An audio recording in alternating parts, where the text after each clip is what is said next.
Hey everybody, it's your boy Zero here for another Gunpla review. In today's episode, we're going to cover the Burning Gundam, the God Gundam, whatever have you from Mobile Fighter G-Gundam. This is one of the first major Gundam series I grew up watching because it came out in America after Gundam Wing, while it actually came out before Gundam Wing in Japan. Because, we had to go, alright, what is popular here? Dragon Ball Z. What's the closest Gundam series to Dragon Ball Z? G-Gundam. We're good to go. So, this is the Master Grade God Gundam. And this is the oldest mobile Master Grade Gundam I have aside from the full burn-in. And the age shows. Don't get me wrong, this looks shiny. It looks great. It has screws. It has a lot of screws. I don't like the screws. And the screws clearly don't like me. And it has a lot of other weird parts. And yeah, I'll go into detail the massive amount of flaws in this thing. But I'll talk about the cool parts about it. Not many of them, but there are cool parts. So let's get straight to the review. So, this is the Burning Gundam with everything that comes in box.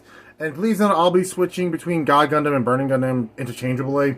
Because for the majority of my childhood, it was the Burning Gundam. And thematically, it makes more sense than God Gundam because Rising Gundam, Shining Gundam, God Gundam, or Shining, Rising, Shining, Burning.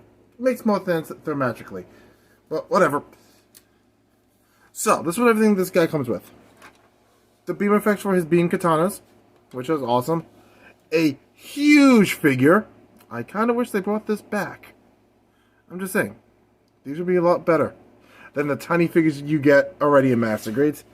And the multiple hands. Two for the burning finger. Two martial arts style posing hands. And two holding hands for the beam sabers. Now, you're probably wondering what makes these hands different than other Master Grade hands. Other than they're actually made of two separate pieces. And they're pretty much made out of the same rubbery plastic as polycaps. So, that's weird. Don't get me wrong, they also on the bottom of the feet here, which gives it a lot more traction, which is great. But all the hands are made like this, except for the Burning Fingers one, which is just hard plastic. Which are two pieces, the main hand and the back of the hand. I normally would show you the interchanging of the hands, but the problem is these hands are so loose, it's ridiculous. So the way to put them in was there's a little plug in the hand. You're supposed to put it in and turn it. I believe to the right or the left. It was clear, but it didn't really stick on either side. So basically, no matter what you do, well, at least for me, it wouldn't stick. So if you're not careful, this entire section, the hand, the forearm, will slide off of it. So I'm just being very cautious by avoiding touching the hand. But I can show you the forearm moving forward. If it agrees with me. If it doesn't, well, you're about to see an arm fall off. So, see, that's the hand moving forward. You pull this up.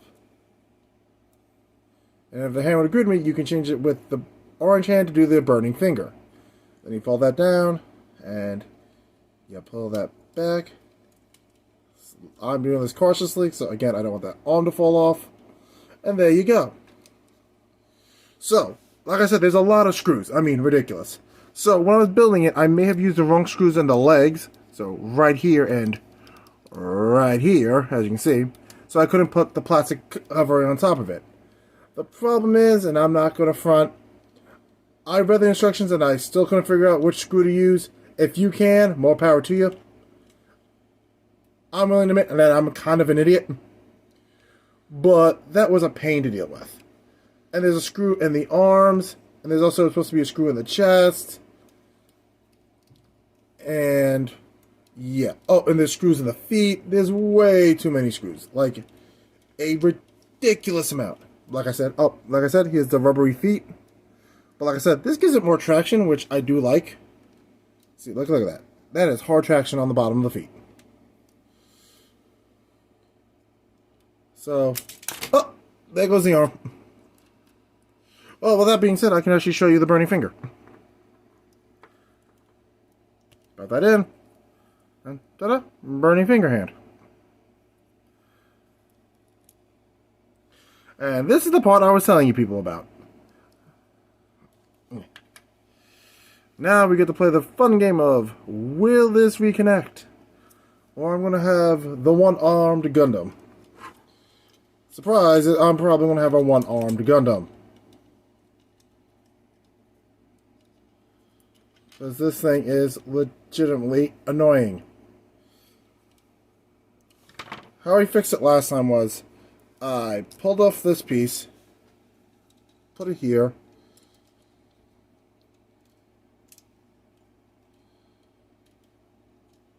and then you basically, if I can move it so I can show you guys closer, basically have to rotate this piece here until it stays in.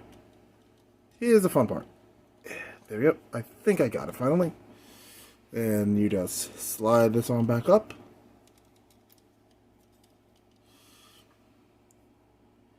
Wrong hand. There we go. I'm going to put a holding hand in this case, so I can put the beam saber in it.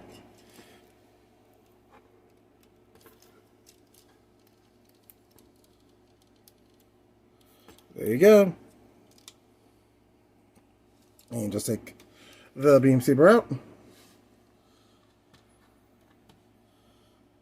And you just plug it right here. Holds tight, which is great. And you just slide the hand in. Hopefully the hand holds together. And so yeah. Not very tight hold because you can actually see the hand splitting open. Because again, this is a rubberized hand for polycaps. And it doesn't really hold in properly. So I'm just going to put back the regular fist in. And again, hope to all that's great in the world that this piece stays in. Okay. There you go.